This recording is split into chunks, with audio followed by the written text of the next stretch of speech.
Hello friends, welcome to the success Kendra. दोस्तों, इस video में हम लोग बिहार फॉरेस्ट गार्ड 2020 के लिए प्रैक्टिस सेट नंबर 9 को कवर करेंगे। दोस्तों, इससे पहले हम लोगों ने सेट नंबर 1 से लेकर के 8 तक को कवर किया था और साथ ही साथ कल हमने प्रीवियस ईयर के क्वेश्चन पेपर को भी कवर किया था। तो अगर आप लोगों ने नहीं देखा है तो देख लीजिएगा, बहुत ही कम समय रह गया अब आपके एग्जाम में। तो चलिए फ्रेंड्स, बिना देरी किए आज के सेशन शुरू करते हैं। वीडियो पसंद आएगी तो इसे लाइक और शेयर जरूर कर दीजिए। फ्रेंड्स, अब तक आपको पता चल गया होगा कि किस सब्जेक्ट से कितने प्रश्न पूछे जा सकते हैं आपके एग्जाम में। तो चलिए फ्रेंड्स, शुरू करते हैं और पहले हम लोग करंट अफेयर्स के क्वेश्चंस कवर करते हैं। पहला प्रश्न देखिए, इंपॉर्टेंट क्वेश्चन है। विश्व जनसंख्या प्रोस्पेक्ट्स 2019 रिपोर्ट के अनुसार वर्ष 2019 में भारत की आबादी कितनी थी? मोस्ट इंपॉर्टेंट क्वेश्चन है। तो देखिए, विश्व जनसंख्या प्रोस्पेक्ट्स 2019 की रिपोर्ट के अनुसार भारत की जनसंख्या 2019 के मध्य में 136 करोड़ थी। अगर बिलियन में पूछे तो 1.36 बिलियन, याद रखिएगा इसको भी। नेक्स्ट क्वेश्चन देखिएगा कि कौन सा देश विश्व शहर शिखर सम्मेलन 2020 की मेजबानी करेगा? तो ये किसने किया है? सिंगापुर ने किया है। ऑप्शन नंबर 4 इसको बना लीजिए, 2, 3 और ये ऑप्शन 4 हो जाएगा, सिंगापुर। अगला क्वेश्चन देखिएगा और फ्रेंड्स, वीडियो को एक लाइक जरूर कर दीजिए। केंद्र सरकार ने किस क्षेत्र के विनिर्माताओं को वित्तीय सहायता प्रदान करने के लिए ईएमसी, देखिए यहाँ अंग्रेजी में भी लिखा हुआ है, ईएमसी 2.0 स्कीम आरंभ किया है? तो ये क्या है? इलेक्ट्रॉनिक्स क्षेत्र के विनिर्माताओं के लिए। ऑप्शन नंबर 2 जो हो जाएगा, ई से देखिए यहाँ इलेक्ट्रॉनिक आप याद रखिएगा, ठीक है? ऐसे रिलेट करके आप याद इसको रख सकते हैं। अगला क्वेश्चन देखिए, अगला क्वेश्चन है कि निम्न में से किसे उनके उपन्यास द स्पार्टन कोर्ट के लिए अरबी फिक्शन 2020 के लिए 13वें अंतर्राष्ट्रीय पुरस्कार से सम्मानित किया गया है? तो ये अल्जीरिया के लेखक अब्देल्लाहब आइसाफी को किया गया है। ऑप्शन नंबर 2 सही आंसर हो जाएगा। ये कहाँ के हैं? अल्जीरिया के हैं। नेक्स्ट क्वेश्चन देखिएगा, किस संस्थान ने नोवल कोरोना वायरस के निदान के लिए पहली स्वदेशी एंटीबॉडी आधारित एलिसा परीक्षण किट कोविड कवच विकसित किया है? मोस्ट इंपॉर्टेंट क्वेश्चन है, चारों ऑप्शन आपको दिख रहे हैं। तो फ्रेंड्स, ये जो एलिसा परीक्षण किट कोविड कवच जो है ये विकसित किया है नेशनल इंस्टीट्यूट ऑफ वायरोलॉजी, यानी कि ऑप्शन नंबर 4 इस प्रश्न का सही आंसर हो जाएगा। छठा प्रश्न देखिए, छठा प्रश्न है कि FIDE chess.com online Nations cup का पहला संस्करण किस देश ने जीता है? पहला संस्करण है इसलिए इंपॉर्टेंट है। तो ये जीता है चीन ने। ऑप्शन नंबर 2 सही आंसर हो जाएगा। किसने जीता है? चीन ने जीता है, ध्यान रखना आपको। अगला क्वेश्चन देखिएगा, क्वेश्चन नंबर 7 से यहाँ से हम लोग हिस्ट्री के क्वेश्चन कवर करेंगे। देखिए, क्वेश्चन नंबर 7 कहा जा रहा है कि चंद्रगुप्त मौर्य के दरबार में यूनानी ग्रीक राजदूत था। तो आप सभी को पता होगा कि चंद्रगुप्त मौर्य के दरबार में कौन आया था? मेगास्थनीज आया था। मेगास्थनीज जो था सेल्यूकस निकेटर का राजदूत था। किसका था? सेल्यूकस निकेटर का राजदूत था। और मेगास्थनीज की प्रसिद्ध पुस्तक थी इंडिका। इसको भी आप लोग ध्यान रखिएगा, डायरेक्टली पूछा जाता है कि कौन सी पुस्तक थी मेगास्थनीज की? तो इंडिका है। किसके दरबार में आया था? तो चंद्रगुप्त मौर्य के दरबार में आया था। नेक्स्ट क्वेश्चन देखिए, शुंग वंश की स्थापना किसने की थी? तो देखिए, शुंग वंश की स्थापना जो है पुष्यमित्र शुंग ने किया था। किसने किया था? पुष्यमित्र शुंग ने किया था। ऑप्शन नंबर 4 जो होगा इस प्रश्न का करेक्ट आंसर हो जाएगा, पुष्यमित्र शुंग ने किया था। नेक्स्ट क्वेश्चन देखिए, विजयनगर साम्राज्य के खंडहर कहाँ पर हैं? तो विजयनगर साम्राज्य के खंडहर की बात करें तो ये कहाँ पे है फ्रेंड्स? ये है हम्पी में। और हम्पी कहाँ है? कर्नाटक में है, ध्यान रखिएगा। हम्पी कहाँ पे है? कर्नाटक में है। नेक्स्ट क्वेश्चन देखिएगा, प्रथम स्वतंत्रता संग्राम कौन से वर्ष में हुआ था? तो पहला स्वतंत्रता संग्राम जो है यह 1857 में हुआ था। और बिहार में इसका नेतृत्व किसने किया था? तो बिहार में इसका नेतृत्व वीर कुंवर सिंह ने किया था, याद रखिएगा। चलिए, सही आंसर इसका ऑप्शन नंबर 2 हो जाएगा। उसके बाद दिया गया है कि शहीद भगत सिंह, सुखदेव और राजगुरु को कब फांसी दी गई थी? फ्रेंड्स, ये आपको डेट सहित याद रखने हैं। तो इसलिए मैं बता देता हूं कि इनको जो है मार्च 1931 में दिया गया था। आप लोग डेट कमेंट करिए, जे मार्च को कितने तारीख को दिया गया था, डेट आप लोग कमेंट करके बताइए। अगला क्वेश्चन 12 नंबर है और फ्रेंड्स, वीडियो को एक लाइक जरूर कर दीजिएगा। और सारा पीडीएफ जो है मैं आपको टेलीग्राम पर आज ही दे दूंगा, शाम तक आपको दे दूंगा। तो अगर आपने अब तक टेलीग्राम ज्वाइन नहीं किया है तो ज्वाइन कर लीजिए, लिंक मैंने इस वीडियो के डिस्क्रिप्शन में दिया हुआ है। या फिर आप सक्सेस केंद्रा टाइप कीजिए और वहाँ सबसे ज़्यादा जहाँ आपको सब्सक्राइबर मिलेंगे 5 पॉइंट समथिंग के, वहाँ आप लोग जुड़ जाइएगा। प्रश्न है कि निम्नलिखित में से कौन सन 1857 के विद्रोह का नेता नहीं था? ये आपसे पूछा गया है कि कौन सा नहीं था। तो देखिए, बिरसा मुंडा जो थे इन्होंने 1857 के विद्रोह का नेतृत्व नहीं किया था। ऑप्शन नंबर इसका ए करेक्ट आंसर हो जाएगा, ठीक है। चलिए, अगला क्वेश्चन देखिए, ये पूछा जाता है कि बेगम हजरत महल ने कहाँ से किया था? तो याद रखिएगा, लखनऊ से किया था नेतृत्व, ठीक है। ये डायरेक्टली आप याद रखिएगा। उसके बाद देखिए भूगोल के प्रश्न कवर करेंगे। भूगोल का प्रश्न है कि मरुद्वीप किससे संबंधित है। तो मरुद्वीप जो है यह किससे संबंधित है, यह संबंधित है रेगिस्तान से। किससे संबंधित है, रेगिस्तान से संबंधित है। मरुद्वीप रेगिस्तान में अवस्थित होते हैं। अगला क्वेश्चन देखिए, नेक्स्ट क्वेश्चन है कि सुंडा गर्त अवस्थित है। इंपॉर्टेंट क्वेश्चन है, सुंडा गर्त जो अवस्थित है ये कहाँ पे है, तो सुंडा गर्त जो है यह हिंद महासागर में है। ऑप्शन नंबर 2 सही आंसर हो जाएगा, हिंद महासागर में है यह सुंडा गर्त। अगला क्वेश्चन देखिए, नेक्स्ट क्वेश्चन आपसे पूछा जा रहा है क्वेश्चन नंबर 15। क्वेश्चन नंबर 15 देखिएगा, क्वेश्चन नंबर 15 में पूछा गया है कि भारतीय मानक समय आधारित है। भारतीय मानक समय आधारित है, तो भारतीय मानक समय जो आधारित है वो 82.5 डिग्री पूर्व देशांतर पर है, यानी कि 82 डिग्री 30 मिनट पूर्व देशांतर पर। ध्यान रखिएगा यह इलाहाबाद के निकट मिर्जापुर से होकर के गुजरती है। जो भारत का मानक समय है, भारतीय मानक समय ग्रीनविच के टाइम से 5.5 घंटा जो है आगे है, ये भी पूछा जाता है। नेक्स्ट क्वेश्चन देखिए 16 नंबर। फ्रेंड्स वीडियो पसंद आ रही है तो वीडियो को लाइक और शेयर जरूर कर दीजिएगा। 16 नंबर पूछा गया है कि भारत की सर्वोच्च पर्वत चोटी है। तो भारत की सबसे सर्वोच्च पर्वत चोटी जो है ये गॉडविन ऑस्टिन है। इसकी ऊंचाई याद रखिएगा 8611 मीटर है। अगर आपसे एवरेस्ट की ऊंचाई पूछी जाए तो आप लोग मुझे कमेंट करके बताइए, एवरेस्ट की ऊंचाई पूछी जाती है, आप लोग कमेंट करके बताइए। तो इसका सही आंसर हो जाएगा गॉडविन ऑस्टिन, ऑप्शन नंबर 3 सही आंसर हो जाएगा। ठीक है, यह काराकोरम पर्वत श्रेणी का अंग है, ये भी ध्यान रखिएगा। बिहार में प्रति 1 लाख जनसंख्या पर सड़क की लंबाई कितनी है, मोस्ट इंपॉर्टेंट क्वेश्चन है। तो देखिए अगर हम बात करें तो इसका करेक्ट आंसर हो जाएगा न्यूनतम से द्वितीय। न्यूनतम से द्वितीय यानी कि ऑप्शन नंबर 2 जो होगा इस प्रश्न का सही आंसर हो जाएगा। सबसे अगर हम बात करें, ध्यान दीजिएगा कि देखिए आर्थिक सर्वेक्षण 2017 के अनुसार राज्य में सड़क घनत्व प्रति व्यक्ति जो था वो 2.1.5 किलोमीटर थी, जो कि 371.9 राष्ट्रीय आंकड़े के काफ़ी कम थी। ठीक है, चलिए अगला क्वेश्चन देखिए, निम्नलिखित में से कौन सी नदी फतुहा के पास गंगा में मिलती है। ये प्रश्न फ्रिक्वेंटली पूछा जाता है बिहार के एग्जाम में। तो ये नदी है पुनपुन नदी। ध्यान रखिए कौन सी नदी है, पुनपुन नदी है। उसके बाद अगला क्वेश्चन देखिएगा, अगला क्वेश्चन है आपसे यहाँ पॉलिटी का प्रश्न पूछा जा रहा है कि किस संवैधानिक संशोधन ने मूलभूत अधिकारों के ऊपर नीति निर्देशक सिद्धांत को आधिपत्य दिया। ठीक है, नीति निर्देशक सिद्धांत को आधिपत्य दिया। तो आप सभी को पता होगा ये कौन सा है, 42वां संविधान संशोधन कब हुआ था, तो 1976 में हुआ था। ठीक है, ध्यान रखिए, और इसको लघु संविधान भी कहा जाता है 42वां संविधान संशोधन को। अगला क्वेश्चन देखिएगा, अगला क्वेश्चन है संविधान सभा के उद्घाटन अधिवेशन की अध्यक्षता किसने की थी। तो उद्घाटन अधिवेशन जो हुआ था इसकी अध्यक्षता किसने किया था, तो इंपॉर्टेंट क्वेश्चन है। तो इसका जो अध्यक्षता किया था वो किया था सच्चिदानंद सिन्हा ने। ठीक है, ये अस्थायी सदस्य थे, ये भी आपको ध्यान रखना है। ठीक है, चलिए, और दूसरा अधिवेशन की अध्यक्षता डॉक्टर राजेंद्र प्रसाद ने किया था और ये अस्थायी अध्यक्ष चुने गए थे। नेक्स्ट क्वेश्चन है कि लोकसभा और राज्यसभा की संयुक्त बैठक कब होती है। तो लोकसभा और राज्यसभा की संयुक्त बैठक जो होती है यह कब होती है, लोकसभा और राज्यसभा में जब मतभेद उत्पन्न हो जाता है किसी बिल पर तब होती है। ऑप्शन नंबर 2 सही आंसर हो जाएगा। और लोकसभा और राज्यसभा की ये संयुक्त बैठक जो होती है इसकी अध्यक्षता कौन करता है, लोकसभा का अध्यक्ष करता है। और आप लोग कमेंट करके बताइए। देखिए सारे प्रश्न मैं ऑलरेडी पहले भी करवा चुका हूँ इससे संबंधित, मैंने आपको बता चुका है कि संयुक्त अधिवेशन जो है यह आर्टिकल किस आर्टिकल में है, किस अनुच्छेद में है, आप लोग कमेंट करके बताइए। ठीक है, चलिए नेक्स्ट क्वेश्चन देखिए, नेक्स्ट क्वेश्चन है यहाँ 22 नंबर कि विभिन्न राज्यों में राज्यसभा की कुल सीटों का ब्यौरा भारतीय संविधान की किस अनुसूची में उल्लेखित है। इंपॉर्टेंट क्वेश्चन है। तो ये किस अनुसूची में उल्लेखित है फ्रेंड्स, यह है चौथे अनुसूची में। किस में है, चौथे अनुसूची में है, ध्यान रखिएगा। ऑप्शन नंबर इसका 3 जो होगा करेक्ट आंसर हो जाएगा। भारतीय संविधान का कौन सा अनुच्छेद संसद को नागरिकता का अधिकार विनियमित करने का शक्ति देता है।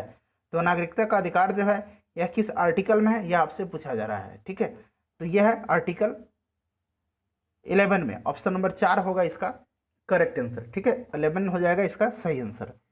अगला क्वेश्चन देखिए, और नागरिकता किस अनुच्छेद में है, माफ कीजिएगा किस भाग में है संविधान का, तो संविधान के भाग 2 में है। ठीक है, चलिए अगला क्वेश्चन देखिएगा कि संविधान का कौन सा अनुच्छेद आर्टिकल 1 भारत को यह घोषित करता है। भारतीय संविधान का अनुच्छेद यानी कि आर्टिकल 1 जो है भारत को क्या घोषित करता है। तो भारत को क्या घोषित करता है, यह भी प्रश्न काफी इंपॉर्टेंट है। सही आंसर इसका हो जाएगा ऑप्शन नंबर 3 एक अर्ध संघीय राज्य। ठीक है, ध्यान रखिएगा। चलिए अगला क्वेश्चन देखिएगा, नेक्स्ट क्वेश्चन है हमारा आर्थिक और सामाजिक विकास। ठीक है, यानी कि इकोनॉमिक्स के प्रश्न आपसे पूछे जा रहे हैं। नेक्स्ट क्वेश्चन देखिए 25 नंबर की किस प्रकार की बाजार व्यवस्था में बाजार अथवा उद्योग पर कुछ ही विक्रेताओं का वर्चस्व होता है। तो देखिए इसका सही आंसर क्या हो जाएगा, इसका सही आंसर जो है वो क्या हो जाएगा फ्रेंड्स, सही आंसर इसका हो जाएगा ऑप्शन नंबर 3 अल्पाधिकार। क्या हो जाएगा, अल्पाधिकार। उसके बाद देखिए अगला क्वेश्चन कहा गया है, अगला क्वेश्चन है कि ब्याज दर के संबंध में निम्नलिखित में से कौन सा कथन सही है। इसमें से सही जो है यह कौन सा कथन है, यह आपसे पूछा गया है। तो सही कथन है ब्याज दर शून्य नहीं हो सकती है। ठीक है, ब्याज दर शून्य नहीं हो सकती है। इकोनॉमिक्स थोड़ा सा डिफिकल्ट है, लेकिन इतना भी डिफिकल्ट आपके एग्जाम में नहीं पूछे जाएंगे। निम्नलिखित में से किस राज्य ने कमजोर वर्गों को बढ़िया भोजन रियायती दर पर उपलब्ध कराने के लिए हाल ही में अन्नपूर्णा रसोई योजना शुरू की है। ये इंपॉर्टेंट है, इसी तरह के प्रश्न पूछे जाएंगे। तो देखिए अन्नपूर्णा रसोई योजना जो है यह राजस्थान सरकार के द्वारा जो है शुरू की गई है। ऑप्शन नंबर 3 सही आंसर हो जाएगा, ध्यान रखिएगा। अगला क्वेश्चन देखिए कि एनएनपी का असंक्षिप्त रूप यानी कि विस्तारित रूप क्या है। एनएनपी बताइए, सही आंसर इसका हो जाएगा ऑप्शन नंबर 2 हो जाएगा, राष्ट्रीय शुद्ध राष्ट्रीय उत्पाद।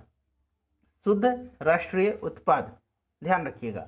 चलिए अगला क्वेश्चन देखिएगा, अगला क्वेश्चन है 28 नंबर। यहाँ पे देखिए प्रश्न है 29 नंबर।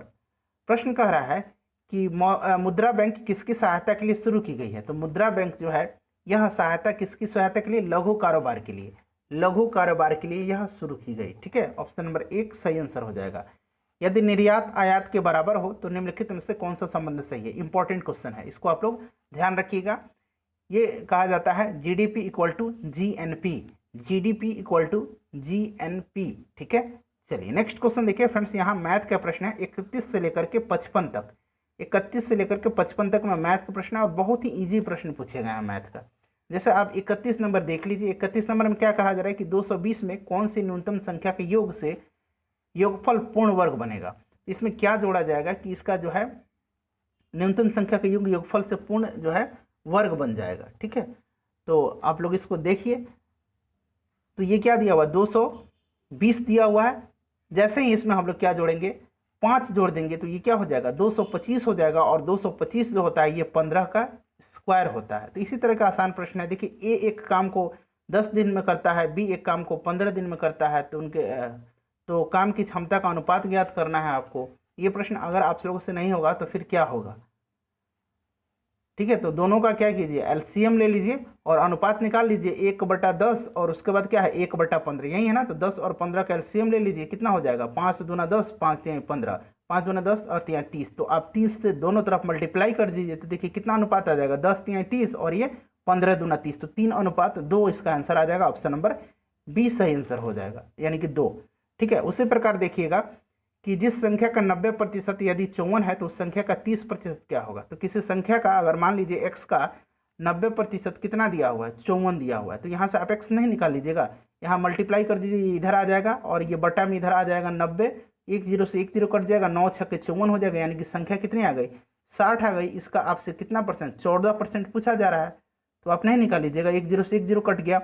उसके बाद 14 छक्के कितना होगा, 14 छक्के कितना होगा, ये आप लोग आसानी से निकाल लीजिएगा। ठीक है, चलिए ये टाइम वेस्ट होगा आपका बेकार का, तो आप लोग इसको सॉल्व कीजिएगा, आप लोग आसानी से इसको निकाल सकते हैं। ठीक है, चलिए अगला क्वेश्चन देखिएगा। नेक्स्ट क्वेश्चन देखिए, यहाँ से फिर इसी तरह के प्रश्न है। ये रीजन क्या बोलते हैं, प्रॉफिट लॉस के प्रश्न है। तो इसको भी आप लोग आसानी से निकाल सकते हैं। देखिए कितना है, 12% लाभ पर बेचा गया है। यदि 33 रुपया अधिक कीमत पर बेचा जाता तो लाभ 14% हो जाता। ठीक है, दोनों को घटा के, और दोनों को जब घटाइएगा लाभ देखिए दोनों तरफ लाभ ही है। तो एक 14% पर लाभ निकालिए और एक 33% पर, और दोनों का अंतर दिया हुआ है कि 33 रुपया हो। ठीक है, तो ये माइनस कीजिएगा तो ये आंसर आपका निकल जाएगा। इसी तरह के प्रश्न है। देखिए मैं बता देता हूँ आपको, यहाँ पे देखिएगा क्या दिया हुआ है कि x मान लीजिए, x का सबसे पहले 14%, ठीक है, उसके बाद 12%, यही दोनों हुआ है। उसके बाद दिया हुआ है कि 33 रुपया अधिक बेचा जाए। मैंने इक्वेशन बना दिया। तो x का अब ये कितना हो जाएगा, 2%, यानी कि 2/100 इक्वल टू 33 है। तो आप लोग निकाल लीजिएगा ना, 50 और 33 अब मल्टीप्लाई कर दीजिए। ये 33 और इधर 100 आ जाएगा और ये नीचे बटा में 2 आ जाएगा। तो ये 2 से ये 50 हो जाएगा और 5 तिहाई 15, 33 और 50 को मल्टीप्लाई कीजिए तो कितना हो जाएगा 33 और माफ़ कीजिएगा 50 को, तो 5×3 = 15 और 5×3 = 16, 1650 रुपये आ जाएगा। ये सब क्वेश्चन आप इजीली बना लीजिएगा, समय आपका बर्बाद हो रहा है। इसका जो सॉल्यूशन है आपको टेलीग्राम पर दे दूंगा मैं। उसी प्रकार देखिए ये ट्रेन है, ट्रेन वाला प्रश्न पूछा गया है कि कितने सेकंड में एक लाइन को पार कर जाती है, तो ट्रेन की गति आपसे पूछा गया है। देख लीजिए आप, कितना आसान प्रश्न पूछा गया है, इसमें बेकार का समय अभी आपका बर्बाद हो जाएगा। ठीक है, तो सीधे आइए हम लोग अब आते हैं मैं साइंस के प्रश्न पर 56 नंबर पर। देखिए 56 नंबर में कहा जा रहा है, यहाँ देखिए, हाँ, सामान्य विज्ञान कहा जा रहा है कि कोशिकाओं के अध्ययन से संबंधित जैविकी की शाखा को क्या कहते हैं। तो कोशिकाओं का अध्ययन सीधे आपसे पूछा जा रहा है कि कोशिकाओं का अध्ययन को क्या कहते हैं। तो आई होप कि आपको पता होगा, इसको कहा जाता है cytology. Option number 1 correct answer हो जाएगा, साइटोलॉजी कहा जाता है, ध्यान रखिएगा। ठीक है, चलिए अगला क्वेश्चन देखिए, साइको भी लिखा हुआ है यहाँ, ध्यान रखिएगा, साइटोलॉजी होता है। नेक्स्ट क्वेश्चन है, डार्वी फिंचिज का प्रयोग किस समूह के लिए किया गया था। ये भी काफी इंपॉर्टेंट क्वेश्चन है। तो ये किया गया था किसके लिए, पक्षियों के। ऑप्शन नंबर 3 सही आंसर हो जाएगा, डार्विन फिंचिज पक्षियों पर। यदि एक पेड़ है जिसके तने का अनुप्रस्थ परिच्छेद करने पर 50 घेरे दिखाई देते हैं, तो इस पेड़ की आयु कितनी होगी। तो सही आंसर हो जाएगा 50 वर्ष। ठीक है, कितनी होगी, 50 वर्ष होगी। वलय की जो संख्या होती है, पूछा भी गया है हाल ही में प्रश्न, उसी पर इसकी काउंट की जाती है आयु की। नेक्स्ट क्वेश्चन देखिए, यक्ष्मा के विरुद्ध निम्नलिखित में से कौन सी औषध असरदार यानी कि प्रभावकारी होती है, कौन सी मेडिसिन होती है, ये आपसे पूछा गया है, यक्ष्मा। ठीक है, तो बताइएगा इसका सही आंसर क्या हो जाएगा।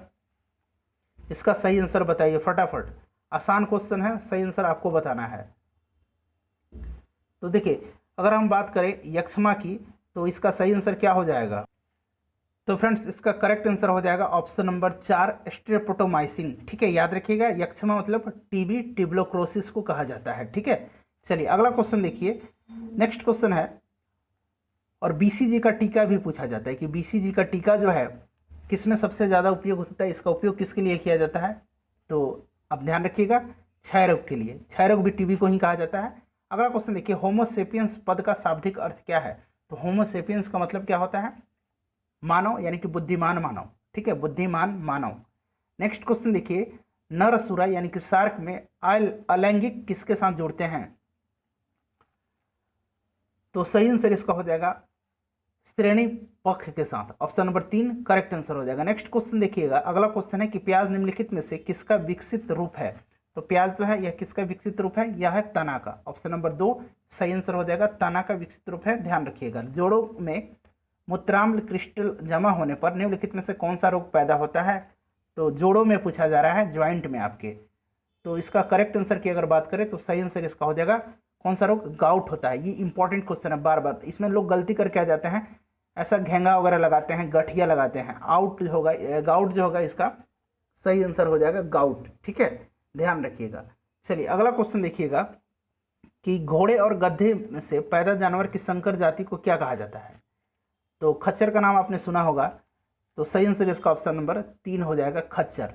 ठीक है, चलिए अगला क्वेश्चन देखिए कि निम्नलिखित में से किसको सेल का पावर प्लांट कहा जाता है। ये भी प्रश्न जब भी मैंने कराया था आपको डिटेल में बताया था कि पावर प्लांट या पावर हाउस जो है माइटोकॉन्ड्रिया को कहा जाता है कोशिका का, प्रोटीन की फैक्ट्री राइबोसोम को कहा जाता है, और आत्महत्या की थैली लाइबोसोम को कहा जाता है। ठीक है, चलिए अगला क्वेश्चन देखिए कि ध्वनि को आंखों के रूप में प्रयोग करने वाली प्राणी है। ध्वनि को आंखों के रूप में, यानी कि अपने आवाज को जो बाहर जाती है उसको कान के जरिए सुन के सहारा से अपना जो भी है भोजन वगैरह अपना रास्ता मार्ग ढूंढते हैं, यानी कि ध्वनि को ही अपना आंख बना लेती हैं। तो सही आंसर इसका चमगादड़ हो जाएगा, आप सभी को पता होगा, सही आंसर इसका हो जाएगा चमगादड़। ठीक है, ऑप्शन नंबर इसका 4 जो होगा करेक्ट आंसर हो जाएगा चमगादड़। चलिए अगला क्वेश्चन देखिएगा, पीएच को किसकी मदद से सतत रखा जा सकता है। तो इसको किसको रखा जा सकता है, बफर विलियन। ठीक है, बफर विलियन, ऑप्शन नंबर 3 सही आंसर हो जाएगा। पीएच का पोटेंशियल ऑफ हाइड्रोजन होता है। रक्त का पीएच मान याद रखिएगा 7.4 होता है। आपका जो आंसू है उसका पीएच मान 7.4 होता है। मूत्र जो है उसका पीएच मान 6.6 होता है, माफ कीजिएगा 6 होता है। ठीक है, दूध का पीएच मान 6.6 होता है। तो ये सब कुछ आप याद रखिएगा। समुद्री जल जो है उसका 8 होता है, 8.5 भी आपको मिलेगा। नमक का 7 होता है, शुद्ध वाटर का 7 होता है, शुद्ध पानी का, और खाने वाला नमक का 7 होता है। ठीक है, मिट्टी का पूछे तो लगभग 7 होता है, 7 से थोड़ा सा अधिक आपको रेंज दिया रहेगा, सब ध्यान रखिएगा। चलिए अगला क्वेश्चन देखिए, दो इलेक्ट्रोडों की इलेक्ट्रोड क्षमता के बीच का अंतर जब कोई भी प्रवाह सेल से न आ रहा हो कहा जाता है। तो इसको कहा जाता है सेल ईएमएफ। सेल ईएमएफ कहा जाता है। ईएमएफ का मतलब होता है हिंदी में विद्युत वाहक बल, यानी कि ऑप्शन नंबर 2 सही आंसर इसका हो जाएगा। नेक्स्ट क्वेश्चन देखिए, धातुएं सुचालक होती है क्योंकि, तो इसलिए सुचालक होती है क्योंकि सही आंसर उसके हो जाएंगे उसके अणु एक दूसरे से सटे होते हैं। ठीक है, तो माफ कीजिएगा, सुचालक पूछा गया क्यों होती है, तो उनमें मुक्त इलेक्ट्रॉन होते हैं। ठीक है, मुक्त इलेक्ट्रॉन होते हैं। ऑप्शन नंबर 1 जो होगा सही आंसर हो जाएगा। अगला क्वेश्चन देखिए कि जब एक रासायनिक बंधन बनता है तब क्या होता है। तो रासायनिक बंधन जब भी बंधेगा, ध्यान रखिएगा, जब भी रासायनिक बंधन बंधेगा हमेशा ऊर्जा जो है निर्मुक्त होती है। ऊर्जा जो है निर्मुक्त होती है, ऊर्जा बाहर निकलती है। ठीक है, ऊर्जा जो है निर्मुक्त होती है और टूटता है तब क्या होता है, अवशोषित होती है। अगला क्वेश्चन देखिए कि परमाणु पाइल का प्रयोग कहाँ होता है। परमाणु पाइल का प्रयोग जो होता है नाभिकीय विखंडन में होता है। ऑप्शन नंबर 2 जो होगा इस प्रश्न का सही आंसर हो जाएगा। अगला क्वेश्चन देखिए 72 नंबर प्रश्न कह रहा है कि निम्नलिखित में से कौन गैस मृदु पेयों में दाब में प्रयोग मौजूद रहती है। तो कल ही मैंने आपको बताया था, कल या परसों वाली वीडियो में, कि कोको कोला वगैरह में कौन सी गैस भरी जाती है, carbon dioxide gas. Option number 3 जो होगा इस प्रश्न का सही आंसर हो जाएगा। ऑप्शन नंबर 3 होगा इसका सही प्रश्न आंसर। ठीक है, चलिए अगला क्वेश्चन देखिए। अगला क्वेश्चन पूछा गया है कि किस पदार्थ में पोसो अनुपात, ठीक है, ये देखिए यूनिटी से अधिक होता है। तो फ्रेंड्स ये किस में होता है, ये होता है, इनमें से कोई नहीं इसका करेक्ट आंसर हो जाएगा। ठीक है, पोसो अनुपात, इसको ऐसे हिंदी में लिखते हैं। ठीक है, पोसो, ठीक है, पॉइजुली आपने पढ़ा होगा। पोसो अनुपात 1 से ज़्यादा लेकिन 0.5 से कम होता है। ध्यान रखिएगा, अस्थायी समस्थानिक और रेखीय के लिए ध्यान रखिएगा। चलिए 1 से कम होता है, यूनिटी से अधिक इसमें कहा गया है, तो ये कम होता है, 1 से ज़्यादा होता है और 0.5 से कम होता है। अगला क्वेश्चन देखिए कि एक कार का इंजन जो है 35% थर्मल ऊर्जा से संचालित होता है, और मान लीजिए कि एयर कंडीशन का प्रदर्शन का गुणांक 3 है, और जो रेफ्रिजरेटर की तरह काम कर इंजन सॉफ्ट की मदद से आंतरिक हिस्से को ठंडा करता है। अंदर से 1 kg यानी कि किलोजूल है, निकालने के लिए कितनी अतिरिक्त ईंधन ऊर्जा खर्च होगी। तो देखिए इसका सही आंसर मैं आपको बता देता हूं, इसका जो करेक्ट आंसर हो जाएगा ऑप्शन नंबर 2 हो जाएगा। ठीक है, ऑप्शन नंबर 2 हो जाएगा। चलिए अगला क्वेश्चन देखिए, 75 नंबर है। 75 नंबर का भी करेक्ट आंसर देखिए कितना हो जाएगा, लैम्डा इक्वल टू कितना होता है, V/N होता है। ठीक है, देखिए यहाँ प्रश्न की बड़ी 2 तरंगें जिनमें प्रत्येक का आयाम 1.5 मिलीमीटर है और बारंबारता, ठीक है, 10 हर्ट्ज है। 10 हर्ट्ज बारंबारता यानी कि आपका N है। N क्या है, आवृत्ति है। आवृत्ति कितनी है, 10 हर्ट्ज है। अपना फॉर्मूला पढ़ा होगा कि तरंग वेग यानी कि V इक्वल टू कितना होता है, V इक्वल टू होता है N इंटू लैम्डा। यही पढ़ा है ना आपने, N जो है आवृत्ति है, लैम्डा जो है तरंग दैर्घ्य है। सब कुछ आपको यहाँ दिया हुआ है, आप लोग सॉल्व कीजिएगा तो आपका आंसर जो है निकल के आ जाएगा इस फॉर्मूले पर। आवेग है, बारंबारता है, बारंबारता क्या है, आवृत्ति है। ठीक है, तो सही आंसर इसका 1 mm निकल के आ जाएगा। ठीक है, ऑप्शन नंबर 1 जो होगा इसका करेक्ट आंसर हो जाएगा। वैसे मैं सॉल्व कर देता हूँ। देखिए V इक्वल टू क्या होता है, N इंटू लैम्डा होता है। ठीक है, अब देखिए यहाँ लैम्डा इक्वल टू क्या हो जाएगा, V/N हो जाएगा। V कितना दिया हुआ है, V दिया हुआ है आपका, यहाँ देखिएगा, यहाँ V दिया हुआ है, वेग दिया हुआ है 20 बटा कितना हर्ट्ज, N है 10 हर्ट्ज, 10 बार बारंबारता दी गई है, तो ये कितना हो जाएगा, 2 हो जाएगा। ये 2 किस चीज़ में आया है, 2 किस चीज़ में आया है, मिलीमीटर में आया है। ठीक है, ध्यान रखिएगा, मिलीमीटर में। उसके बाद कह रहा है कि संलग्न, उसके बाद जो दूरी बताई गई है यहाँ कह रहा है कि नोड की दूरी कितनी होगी, तो ये बटा 2 हो जाएगी। कितनी हो जाएगी, बटा 2 हो जाएगी, तो 1 mm इसका आंसर निकल के आ जाएगा। ऑप्शन नंबर 1 इसका सही आंसर हो जाएगा। नेक्स्ट क्वेश्चन देखिएगा, पर्यावरण से संबंधित है। पर्यावरण दिवस कब मनाया जाता है, पहले ये बताइए, विश्व पर्यावरण दिवस कब मनाया जाता है। आप लोग कमेंट करके बताइएगा। कल वाली वीडियो प्रीवियस ईयर में ये प्रश्न पूछा गया था। प्रश्न है कि भारत के कुछ भागों में पेयजल में निम्नलिखित में से कौन सा प्रदूषक पाए जाते हैं, नीचे दिए हुए कोड का प्रयोग करते हुए सही उत्तर का चयन करें। तो देखिए यहाँ पर चारों ऑप्शन आपको दिख रहे होंगे, पहला ऑप्शन, दूसरा ऑप्शन, तीसरा ऑप्शन, 4 ऑप्शन, कौन कौन से पाए जाते हैं इसमें। तो सही आंसर हो जाएगा इसका ऑप्शन नंबर 3, 1, 3 और 5, यानी कि 1, 3, 5 इसमें से कौन कौन से हैं, यानी कि आर्सेनिक, फ्लोराइड और फॉर्मल्डिहाइड। ठीक है, 1, 3 और 5 यूरेनियम हो जाएगा। ध्यान रखिए 1, 3, 5 क्लियर है। चलिए अगला क्वेश्चन देखिएगा, नेक्स्ट क्वेश्चन है कि जीनोबायोटिक्स जो सूक्ष्मजीवीय आक्रमणों के प्रति आनुवांशिक रूप से प्रतिरोधी है वह कहलाते हैं। तो वह क्या कहलाते हैं, ये आपसे पूछा गया है, बताइए कहाँ गया। हाँ चलिए बताइए क्या कहलाते हैं। 77 का यहाँ पे आपको ऑप्शन दिया हुआ है। तो फ्रेंड्स ये क्या कहलाते हैं, ये कहलाते हैं ऑप्शन नंबर 4 रिक्लेरेसी तंत्र। ठीक है, चलिए अगला क्वेश्चन देखिएगा कि वायुमंडलीय नाइट्रोजन के भीतर नाइट्रेट का सूक्ष्मजीवी विघटन क्या कहलाता है। तो फ्रेंड्स ये क्या कहलाता है, ये कहलाता है विनाइट्रीकरण। क्या कहलाता है, विनाइट्रीकरण कहलाता है। अगला क्वेश्चन देखिए, पर्यावरण में प्रदूषकों की उपस्थिति को सामान्यतः पीपीएम में व्यक्त किया जाता है, जहां पीपीएम का पूर्ण रूप क्या है। ये पहले भी प्रश्न हो चुका है। पीपीएम का पूर्ण रूप होता है पार्ट्स पर मिलियन। ऑप्शन नंबर 4 सही आंसर हो जाएगा। अगला क्वेश्चन देखिए, निम्नलिखित में से क्या SO2 प्रदूषण का सर्वोत्तम सूचक है। तो सही आंसर हो जाएगा लाइकेन। लाइकेन जो है यह जो है सूचक होते हैं प्रदूषण के। ठीक है, ध्यान रखिएगा। अगला क्वेश्चन देखिए, हिंदी के प्रश्न है यहाँ से 81 से लेकर के 100 तक। प्रश्न है कि किस रस का अस्थाई भाव निर्वेद है। किस रस का अस्थाई भाव निर्वेद है। तो सही आंसर हो जाएगा ऑप्शन नंबर 2 शांत। ठीक है, शांत अस्थाई भाव के आधार पर रस और निर्वेद, चलिए शांत इसका करेक्ट आंसर हो जाएगा। अगला क्वेश्चन देखिए, उपमेय पर उपनाम उपमान का अभेद आरोप पर होता है। उपमेय पर उपमान का अभेद आरोप होने पर होता है। तो सही आंसर इसका हो जाएगा रूप अलंकार। ऑप्शन नंबर 2 करेक्ट आंसर हो जाएगा। छोटा शब्द का निम्नलिखित में से क्या है। छोटा शब्द जो है इसमें से क्या है, बताना है कि छोटा शब्द क्या है। तो छोटा शब्द जो है यह जो है क्या है फ्रेंड्स, रूढ़ विशेषण है। क्या है, रूढ़ विशेषण है। राम सोहन की अपेक्षा चतुर है वाक्य में विशेषण की तुलना के आधार पर कौन सी अवस्था है। इसमें कौन सी विशेषण की अवस्था है ये पूछा गया है।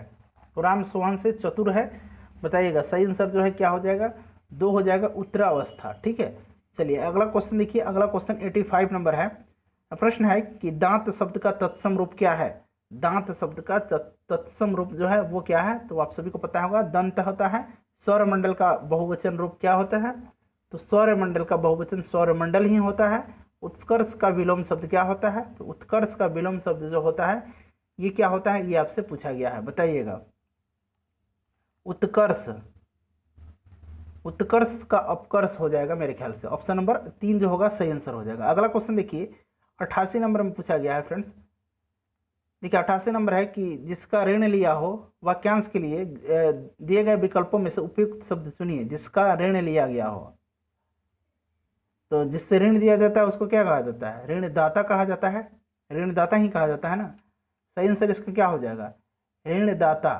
ठीक है, क्या हो जाएगा सही आंसर इसका, ध्यान रखिएगा, ऋणदाता हो जाएगा। मेरे ख्याल से ऋणदाता ही इसका सही आंसर होगा। चलिए अगला क्वेश्चन देखिएगा।